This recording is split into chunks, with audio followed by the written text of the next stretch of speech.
Bonsoir à tous et bienvenue dans cette nouvelle édition de 24 heures Sénat. Voici les titres.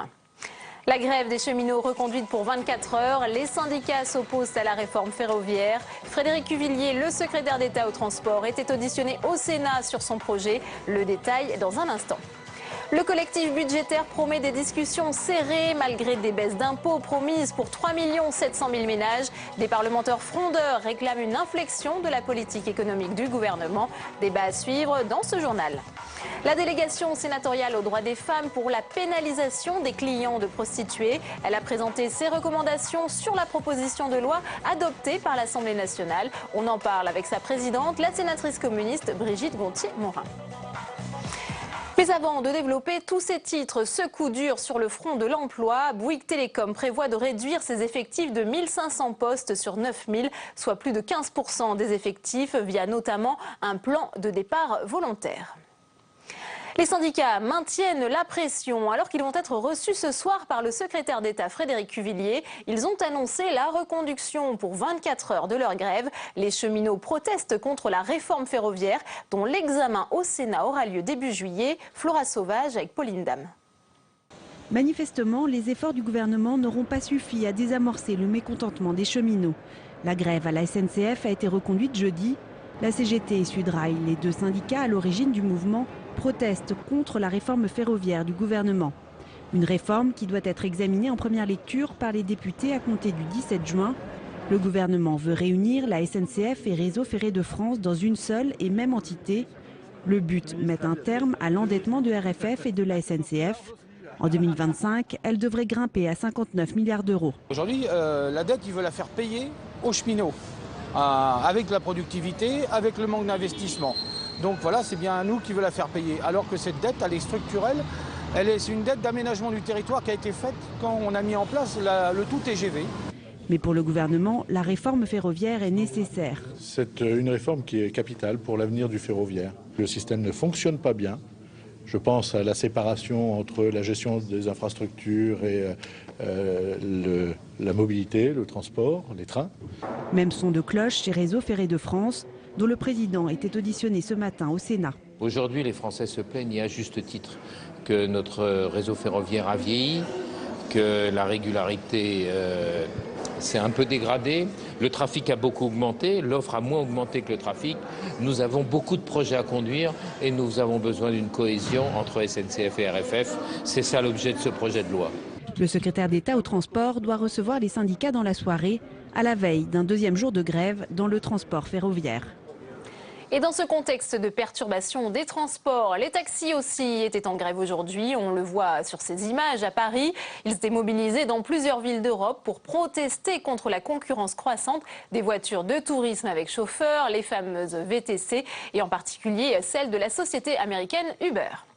Le diesel dans le collimateur des sénateurs écologistes. Ils veulent faire payer un supplément de 500 € sur les cartes grises des véhicules dont le moteur fonctionne au gazole. Et ils entendent ainsi démontrer les effets négatifs du diesel sur la santé. Jérôme Bonnard. Les auteurs de la proposition de loi dont cette sénatrice veulent avant tout tirer la sonnette d'alarme. Nous savons que ces particules sont cancérogènes. Nous savons qu'il y a 15 000 morts prématurées par an. Ne recommençons pas le drame de l'amiante. Ne recommençons pas à faire comme si on ne savait pas. Il faut affronter la question. Ma proposition de loi, c'est un cri d'alerte et c'est un appel à la responsabilité. Et ce texte vise à faire payer les inconditionnels du diesel. 500 € de taxes supplémentaires sur les cartes grises pour l'achat d'un véhicule neuf. L'idée est d'arriver à ce qu'on ait un fonds d'aide pour que les personnes qui possèdent de vieux véhicules diesel aient une prime pour s'en débarrasser, pour acheter des véhicules plus propres. Cette mesure anti-particules pourrait ainsi s'intégrer dans l'actuel système du bonus-malus qui vise les émissions de CO2. Plus de 10 millions de Français vivraient dans des zones où la pollution est supérieure aux normes européennes. Le danger du diesel est avéré.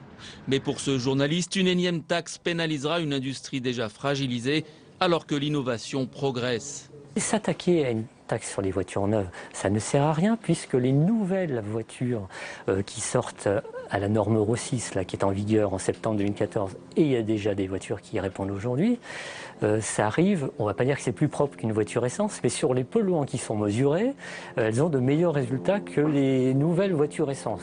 Quant à la proposition de loi, elle sera débattue au Sénat mardi prochain. La délégation sénatoriale aux droits des femmes a présenté son avis sur la proposition de loi renforçant la lutte contre le système prostitutionnel. Avant d'en parler avec sa présidente, je vous propose de revoir un extrait d'une des auditions de la délégation, celle de l'ancien garde des Sceaux Robert Badinter. On se retrouve tout de suite après.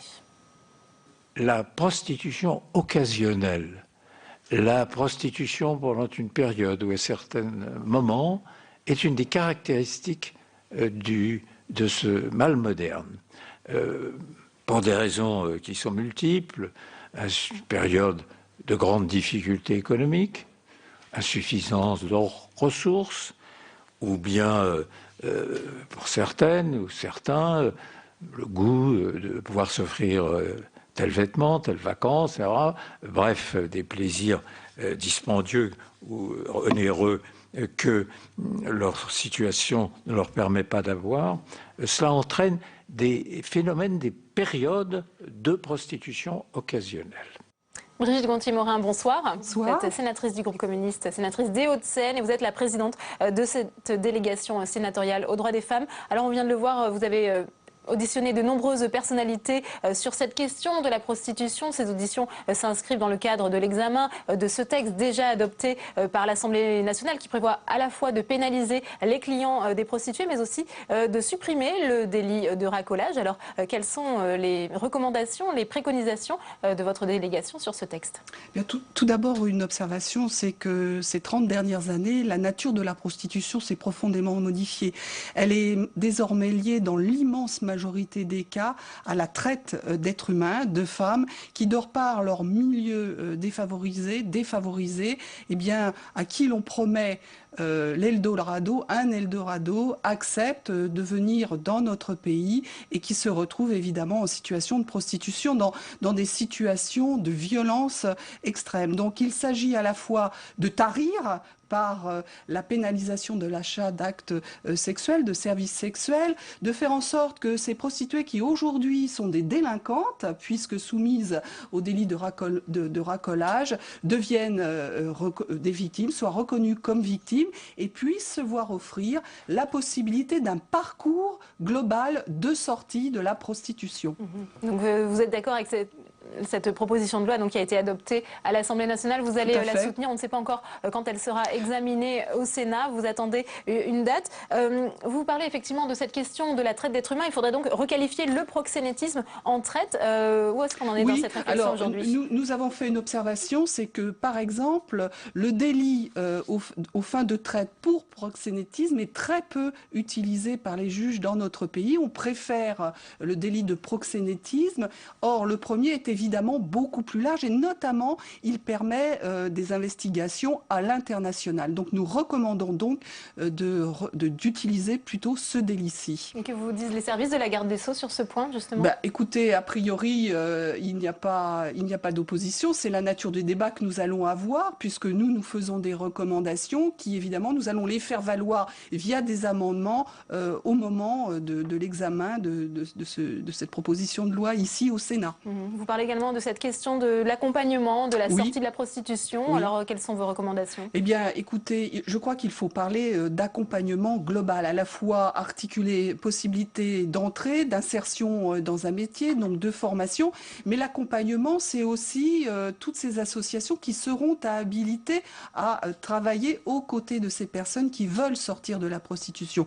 Évidemment, toutes ne veulent pas, on imagine aussi toutes qu'il y a ne veulent pas. certaines travailleuses du sexe qui revendiquent bien leur oui, métier nous considérons, nous, que ce n'est pas un métier, évidemment, mais que c'est au contraire une des plus anciennes violences du monde faites aux femmes, et que même que la prostitution a à voir globalement avec la situation faite aux femmes, et notamment au continuum de violence qu'il aurait imposé. C'est pourquoi, en parallèle des premières recommandations dont j'ai parlé, nous posons la problématique d'éduquer à la déconstruction des stéréotypes de genre dès le plus jeune âge. Donc évidemment, la question de la généralisation de l'ABCD... Ce problème de sensibilisation, d'égalité entre les sexes dès le plus jeune âge, avec le recours à la prostitution. Parce que si vous voulez, on construit une image de la femme qu'elle ne devrait pas avoir, dédiée au sexe. Et donc nous voulons apprendre dès le plus jeune âge aux jeunes enfants au respect mutuel et à l'exigence d'égalité des hommes et des femmes. Donc on ne peut pas considérer qu'un genre puisse acheter le corps de l'autre genre dans la société. Alors récemment, on sait que Philippe Marini, le président UMP de la Commission des finances ici au Sénat, a proposé d'intégrer les revenus liés à la prostitution au PIB de la France. C'est ce qui se passe dans certains pays comme la Grande-Bretagne. Que pensez-vous de cette proposition? En tout cas, il est certain qu'il faudra des moyens. Il faudra des moyens pour les associations, des moyens en hommes et en femmes qui peuvent travailler au sein de ces institutions. Il faudra des moyens pour construire ces parcours de sortie. C'est la raison pour laquelle, par exemple, nous préconisons que les avoirs des proxénètes à l'étranger puissent être récupérés, confisqués et venir alimenter ce parcours de sortie de prostitution. Ça ne doit pas être calculé dans le pays de la France? Alors là, écoutez, franchement, je ne me suis pas posé la question, mais vous voyez, c'est quand même toute une économie parallèle qui va de pair, malheureusement, avec le marché de la drogue. Merci beaucoup, Brigitte Gonthier-Maurin, d'avoir été notre invitée ce soir. En bref, la commission des lois du Sénat a donné son feu vert à la création des polices territoriales. Par la fusion des agents de police municipale et des gardes champêtres, la proposition de loi sera examinée en séance publique lundi prochain. La loi ALUR sur l'accès au logement, portée par l'ancienne ministre Cécile Duflot, est-elle déjà remise en cause? Face aux rumeurs insistantes, le gouvernement a dû démentir aujourd'hui et réaffirmer que tous les décrets d'application allaient être pris. Quentin Calmy. 2 avril 2014, passation de pouvoir entre l'ancienne et la nouvelle ministre du Logement, et le symbole choisi par Cécile Duflot n'est pas anodin. Alors parfois, la politique a besoin de symboles. Donc voilà, c'est plus qu'une passation de pouvoir, Sylvia, c'est une passation de témoin. Je te confie ce bien précieux, je n'ai pas choisi la couleur, qu'est la loi ALUR. Merci. Depuis avril, les mesures phares du projet n'ont toujours pas fait l'objet de décrets d'application. Toujours rien sur l'encadrement des loyers dans 38 grandes villes, ni sur la garantie universelle des loyers, l'autre mesure phare de la loi ALUR. Face à cette attente, les professionnels de l'immobilier veulent voir une reculade du gouvernement et une application à minima du texte de Cécile Duflot. Il n'en fallait pas plus pour faire réagir le gouvernement. À la sortie du Conseil des ministres, Stéphane Le Foll dément tout renoncement. Il y a plus de 100 décrets sur la loi ALUR. Donc sans jeu de mots, l'allure à laquelle tout ça se met en place nécessite un peu de temps. Les priorités sont claires. Alors, ce que vous sous-entendez, c'est qu'il y aurait dans les décrets d'application une remise en cause de ce qui a été voté. Non, par définition.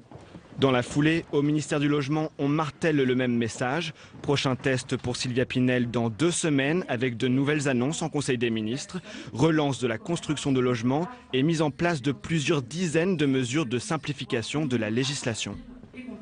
24h Sénat, tout de suite le débat.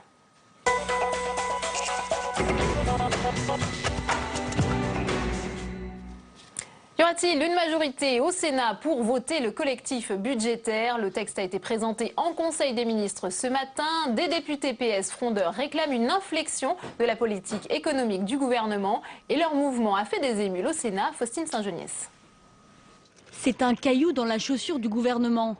Les attaques fusent contre le projet de loi de finances rectificative au sein même de la majorité. Après les députés socialistes et leur fameux appel des 100, la fronde gagne désormais les sénateurs.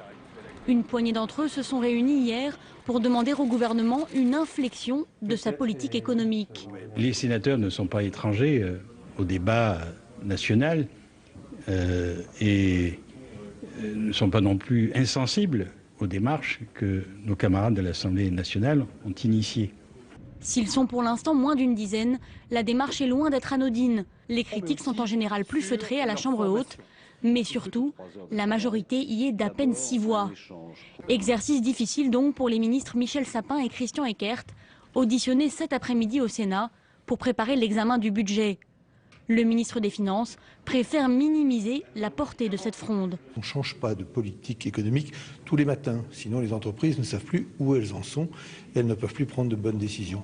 Et puis il y a un dialogue parfaitement légitime et nécessaire, non pas avec un groupe, non pas avec tel ou tel, mais avec l'ensemble du groupe, l'ensemble des députés socialistes. Au gouvernement, certains évoquent la possibilité de sanctions contre les frondeurs.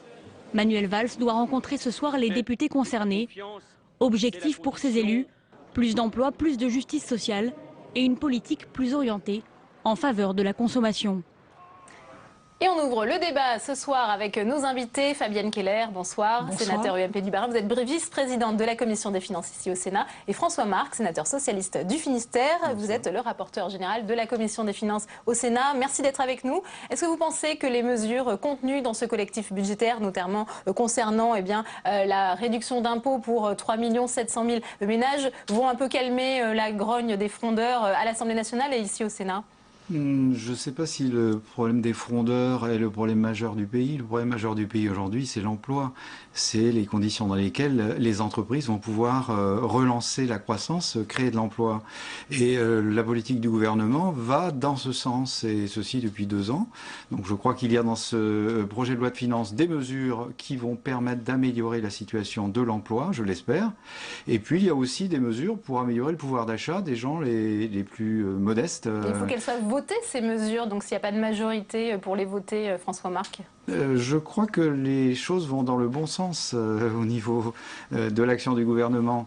Je crois qu'il y a toujours la possibilité de faire plus, de faire mieux, mais je n'entends pas vraiment de solutions alternatives proposées d'une façon claire et précise par ce qu'on appelle les frondeurs. Donc moi je suis plutôt dans l'idée que quand on est dans une majorité et que la ligne a été tracée, que le président de la République a défini les orientations, le Premier ministre a fait une déclaration qui a été votée par les députés, qui annonçait toutes ces mesures, je pense que le devoir d'un parlementaire de la majorité, c'est d'être en soutien actif au gouvernement et de voter l'ensemble des dispositions proposées. C'est mon sentiment. Fabienne Keller, que vous inspire l'appel des 100 ici, ce début de fronde au Sénat sur le collectif budgétaire? Alors des tensions effectivement internes au groupe socialiste qui démontrent l'absence de stratégie. Il n'y a pas d'accord sur l'essentiel et je partage l'idée de François Marc, l'essentiel c'est l'emploi, c'est redonner confiance. À cet égard, le signal donné par cette loi de finances rectificative est dans le mauvais sens, puisque le déficit va s'aggraver d'1,4 milliard, c'est-à-dire qu'on passe de 3,6 à 3,8% de déficit. On s'éloigne encore de l'objectif annoncé à Bruxelles et l'obligation française.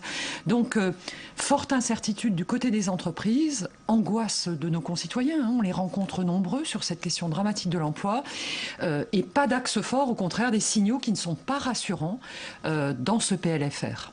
Alors vous disiez qu'il n'y avait pas vraiment de contre-proposition des députés frondeurs, il y a quand même une sorte de contestation de la politique de l'offre de François Hollande. Est-ce qu'il y aura des amendements ici au Sénat pour un peu infléchir peut-être cette politique gouvernementale que vous défendez ce soir, François? Alors tout d'abord, en ce qui concerne les sénateurs socialistes, il y a effectivement quelques contestataires, mais peut-on dire qu'il y a une fronde? Non, je crois qu'il s'agit de quelques collègues qui étaient partisans depuis toujours d'une politique plutôt fondée sur la distribution de pouvoir d'achat, sur une politique de relance fondée sur la demande. Et il est clair aujourd'hui qu'une politique fondée sur la demande ne peut être mise en œuvre que s'il y a des moyens financiers. Il n'y en a plus, des moyens financiers. On est dans une situation déficitaire, on s'endette. Ces moyens qui seraient distribués aujourd'hui au pouvoir d'achat seraient des moyens provenant de la dette et de l'emprunt. Donc je crois qu'il est illusoire de mettre en œuvre une politique de ce genre, puisqu'il s'agit d'alourdir le fardeau pour la génération future. Donc il faut au contraire assainir, tout en ayant à l'esprit dit que la création d'emplois repose sur de la croissance, sur l'action des entreprises. C'est ce que le gouvernement essaie de faire. Et dès lors, je pense que ce qui est mis en œuvre avec le CICE, les soutiens aux PME, la création de la Banque publique d'investissement, ce sont des dispositions qui vont dans le bon sens. Et bien entendu, il faut être vigilant sur la solidarité.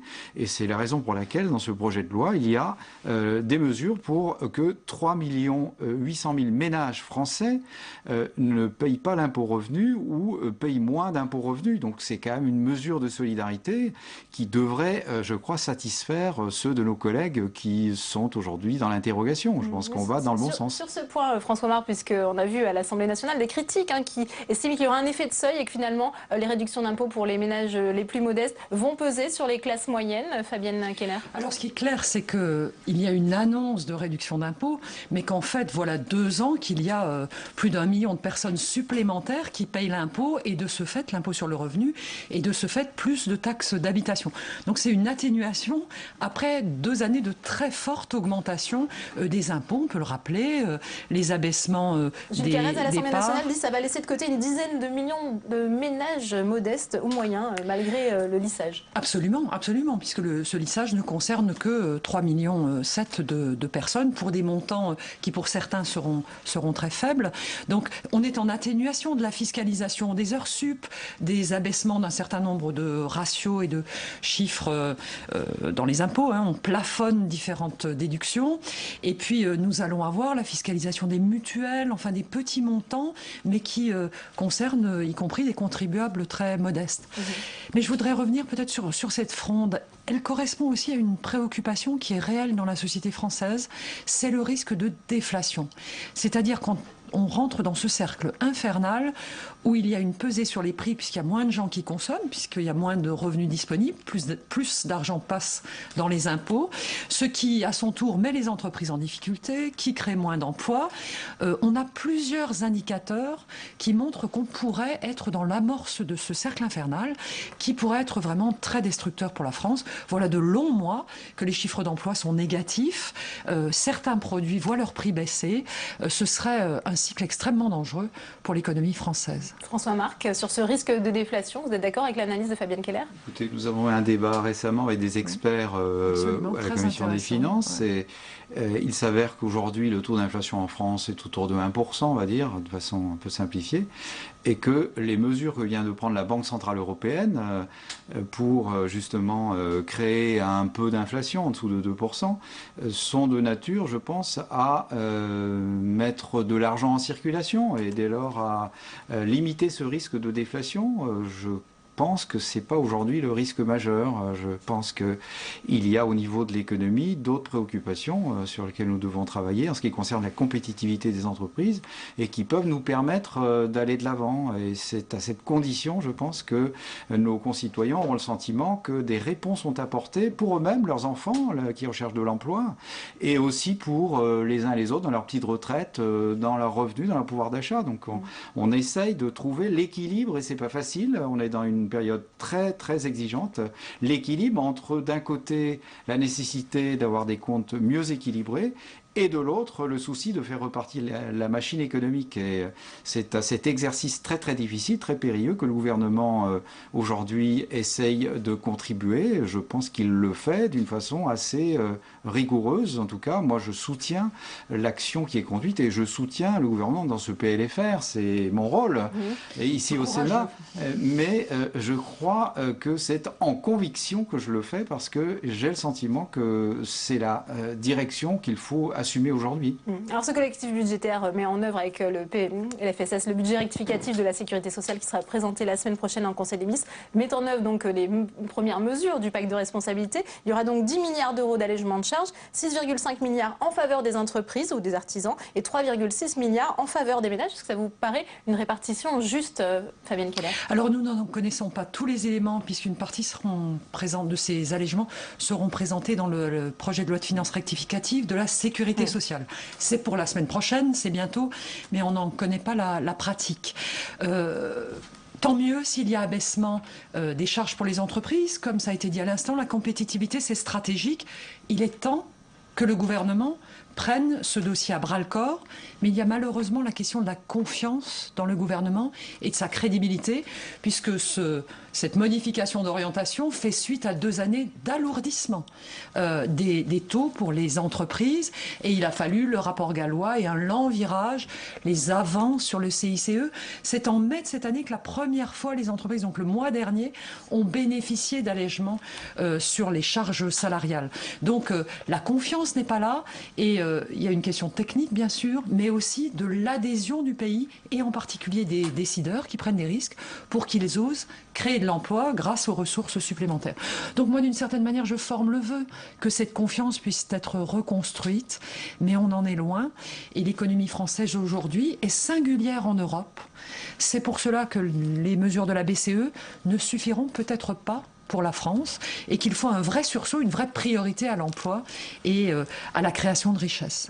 François Marc, la situation n'est pas simple, j'en conviens, mais elle provient de retard que nous avions sur l'Allemagne notamment en matière de compétitivité de nos entreprises. Donc le gouvernement est en place depuis 2 ans.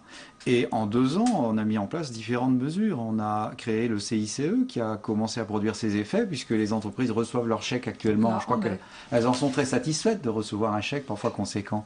Donc les entreprises... Ça ne va pas assez vite, hein, c'est ce que dit Fabienne Keller. Ça ne va pas assez vite.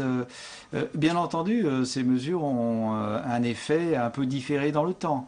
Mais je crois que sur le plan de la compétitivité, nous avons déjà rattrapé avec l'Allemagne le retard qui était le nôtre en ce qui concerne le coût des facteurs, et en particulier le coût du travail.